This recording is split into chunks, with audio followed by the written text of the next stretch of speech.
You got to look at what is directly in front of you.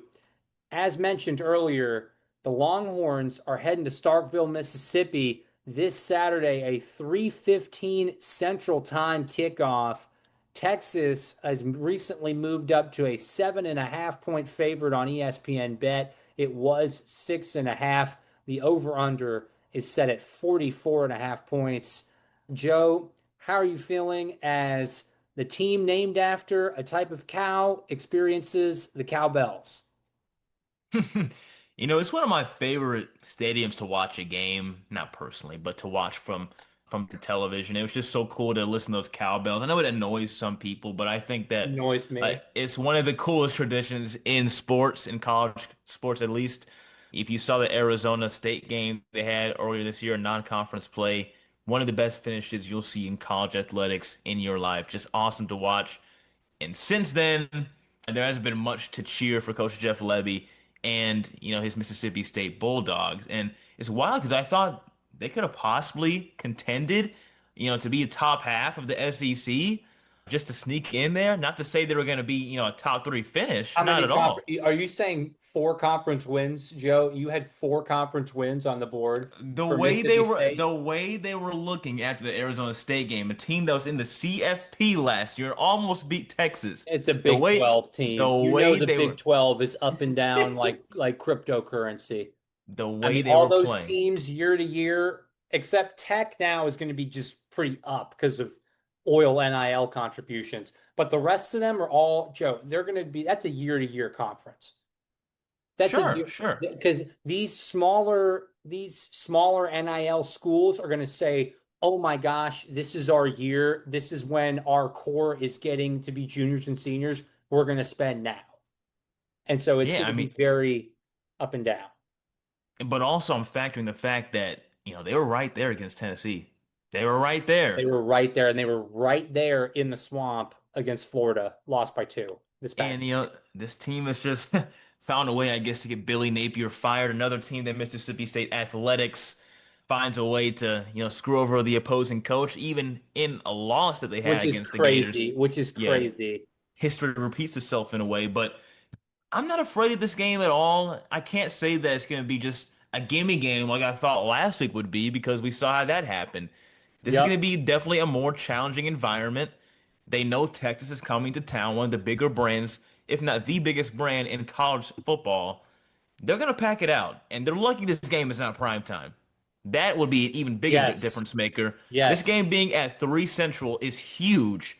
But I don't think this offense of Mississippi State should worry the Texas defense at all. They'll do their job as we expect.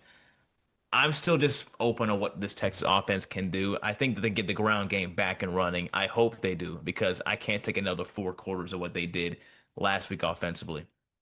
So I believe they will because they will physically respond like how they responded against OU. After a disappointing performance, I think they're going to have them angry this week in practice, particularly in the trenches. And I think you will see a physical response from Texas on each side of the line. I do believe that. Defense, we've seen that pretty much all year, with the exception of the Florida game. Offense, it's been very spotty and inconsistent. I think, Joe, I'm trying to be an optimist here. Despite everything I've said, despite everything I've said in these episodes, Joe, what if I told you that actually this is the perfect game for Texas on the schedule right now? Oh The wow. perfect, this is the no, no, no, not necessarily because they're going to deliver, but because of what it can open up for you. Look, right? You can't look past Mississippi State, but they're 0-3 in SEC play. They were 0-8 in SEC play last year. Their last win in SEC play, Joe, was a 7-3 slugfest at Arkansas on October 21st, 2023, which is 2 years ago tonight from we're recording this Tuesday night. So Mm. 2 years, it has been 2 calendar years since their last SEC win. They don't have the resources financially to compete like a lot of these larger universities do in the SEC, especially those with football pedigree, and that matters now in the NIL era. Jeff Lebby is a good coach. He's had them in games, and the Longhorns are not to take them lightly. But I think this is a perfect get back spot for Arch in this offense. And it's so critical because this is also another SEC road start for Arch where he can dip his toes in the pool and get used to that type of environment. And not being able to have guys hear the snap count and stuff like that and all the challenges that come with that and the cowbells. And I think this can be a good response game. What say you? I like it, but you mentioned Jeff Lebby. I'll never forget this game, man. But he was the OC of that Dylan Gabriel Oklahoma game where they Oh, stunned yes, he Texas in was. the Red River, and he knows this defense. He knows them. He knows But how to they beat don't have them. Dylan Gabriel, would be Yeah, my they don't have. counterpoint to that. Yeah, they don't have Not, Dylan not even Gabriel anymore. close. Not even close. Yeah, and Jeff Lebby, and you look at that game last year, man. Even that Texas defense, That's they true. they played great, and that offense of Texas started off very slow, even with a Matthew Golden and a much better receiver core with Demo also still there. That game was like 14-6 or 7 at Now half. remember though, that was Arch. So this is Arch's Yeah. second look at Uh-huh. Mississippi State. Exactly. And so it's just like I feel like I'll see a slow start again. I don't think they'll be, coming out the gate fast again like we've seen in the past. But I think this will be another slow start for this offense. I'm banking on a big third quarter, especially in the ground game Mm, with Trey Wisner. Hopefully get that going because again, I trust this defense for Texas. I don't think Blake Shapen has enough for this defense. He's beaten Texas in the past when he was a Baylor Bear, but that was, wow.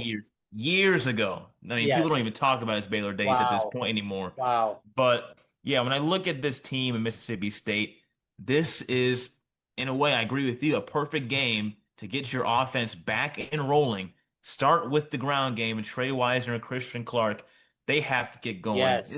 They I have believe to. Trey will because they can only go as far as their blocking takes them for the most part, except for, running a guy over, which, Trey Wisner is known to do. But I believe this is a huge game on the road. You can tell Trey Wisner when he runs feeds off the energy of the opposing crowd. You could see it at Kyle Field last year and just how he ran so angrily on every time he got the rock. So I agree. Huge game for Trey Wisner.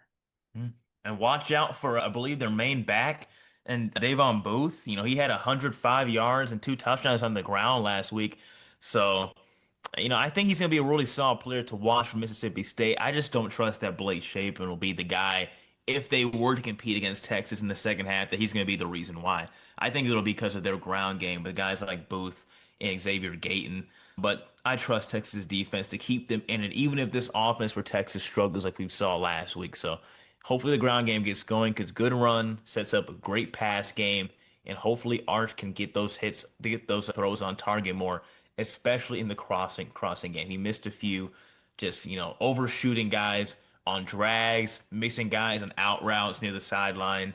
He's got to be more, on target, especially when he's trying to run out the pocket with, the pressure that's been coming in his face. Absolutely. I will track it now because I've been meaning to. I want to track with tally marks big time throws from Arch every game. Mm. What I would consider a big time throw. Because one game, I believe it was OU, I was up to like seven. I Yeah. was like, okay, 7, 8, like really solid, like what I would say would be NFL level throws. Yeah. And I was like, wow, that's a great improvement. And then this past week, two. You know what I mean? So Yeah. I want to just keep tabs on that, see how he does. Quick note on Mississippi State, 15 conference losses in a row. But here's what's interesting, Joe. You know what these two teams each lead the SEC in? Mm. 13 forced turnovers, each of them. Wow. Tied, Really? tied at the top of the SEC. I did How not know about that for that? Mississippi State. I did not know that. Yeah. So Arch been known to be a little reckless. See games this year with overthrows. See that awful decision to throw into triple coverage against Louisiana Monroe last year. I'll never get over that. That is one of the worst interceptions I've ever watched live, and I've seen some Taylor Heineke interceptions live. That's one of the worst, though, from Arch Manning, that pick against UL Monroe. You've seen some Heineke dive to the pylon too, as well. Well, I'm talking about in person. I'm No, talking about in fair. person because no one saw that besides players because that was in COVID. No one was in the stands for him diving at the pylon, unfortunately. Classic Heineke. I love that. Yeah, that was classic. But I would analogize. I bet you can tell I've been watching a lot of Colin Coward. My analogy for this game, Joe, is this isn't the midterm exam, but this is that medium-sized quiz you got to study for. And if Mhm. you ace that quiz, you're on your way. And then you have a big game against Vanderbilt, a huge game against Vanderbilt. Nice little 15%er quiz, if you will. But Yes, uh, yes. but yeah, I mean Vanderbilt. I hate to look ahead, but they're looking very good. Well, a They rare are. occurrence for a school that's historically been bad. A top 10 team that's hosting College game day this week. This team is lucky they're playing them in Austin, but Mississippi State. I look forward to seeing a good game. If I could give a score prediction really quick, as we're about Oh, to yeah, wind yeah. down, how about we do Texas 28, Mississippi State 17?